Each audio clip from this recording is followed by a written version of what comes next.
Hello, hello, hello. Well, I am so excited.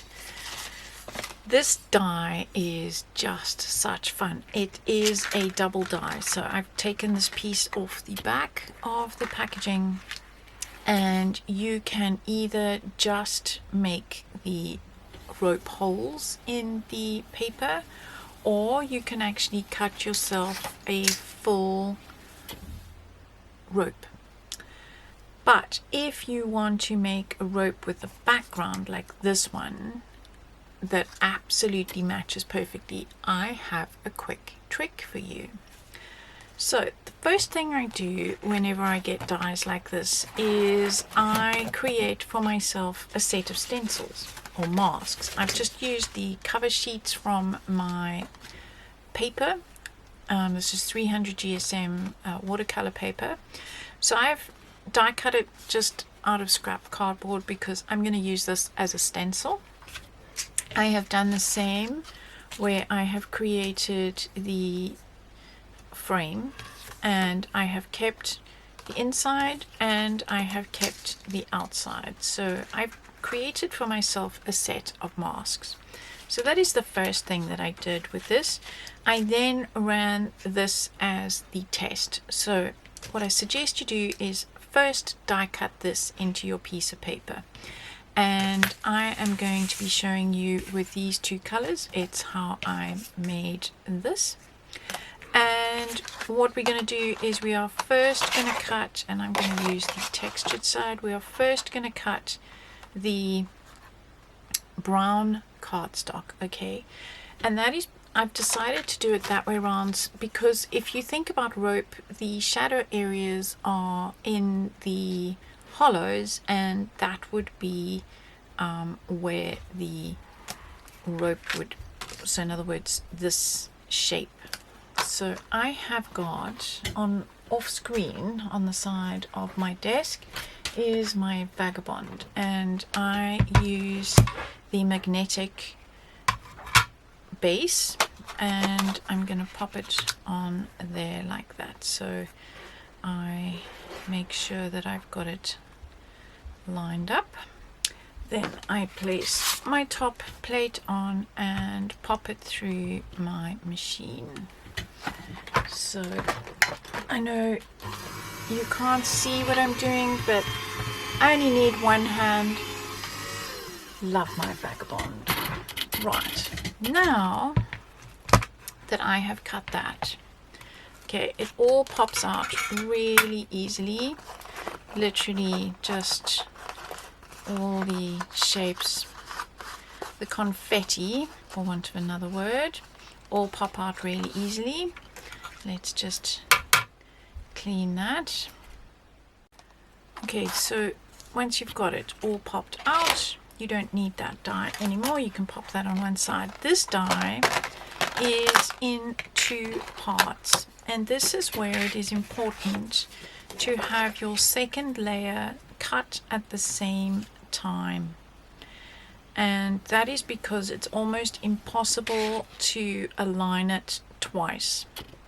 So what I'm going to do is line this piece up and just make sure that I am as center as possible.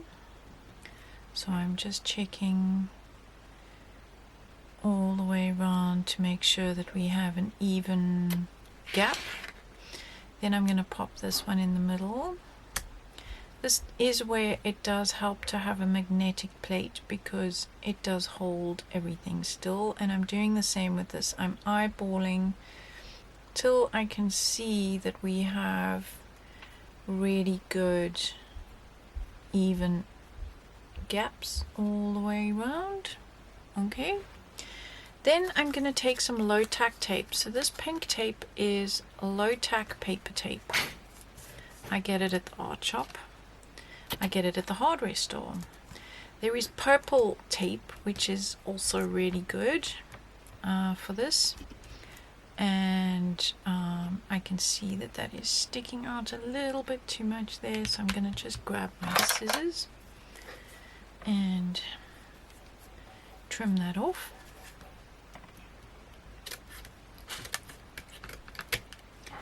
and possibly this side.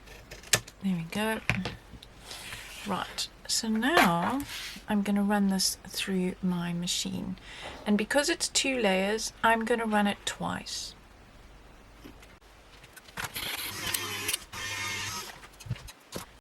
Let's see what we got. So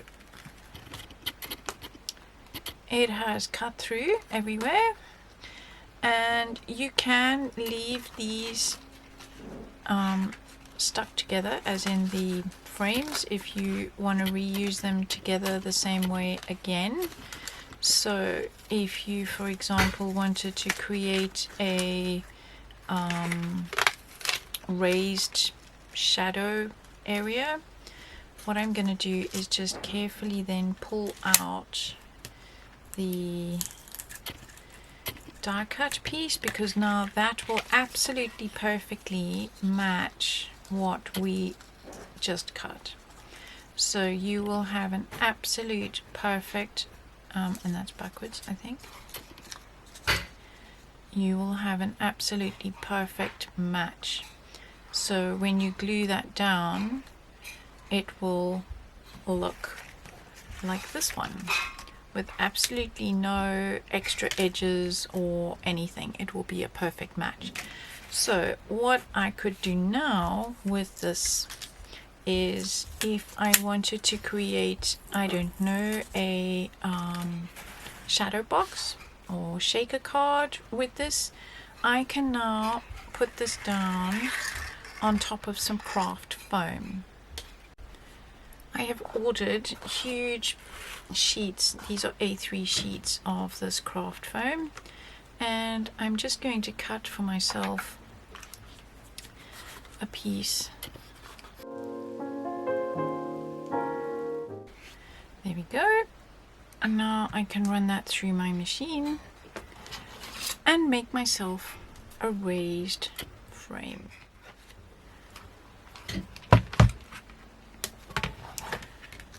There we go. So be careful not to, if you want to do it again, you've got to be careful not to move the tape. But here you go.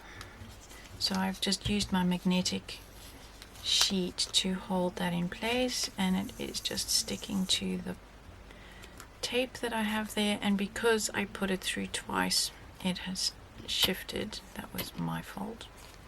But I will have an exact shape that won't have any bits showing, to make myself a bit of a raised shape. So there you go. Some hints and tips on how to use this new awesome die. And it is called Rope Frame Die by Funky Fossil.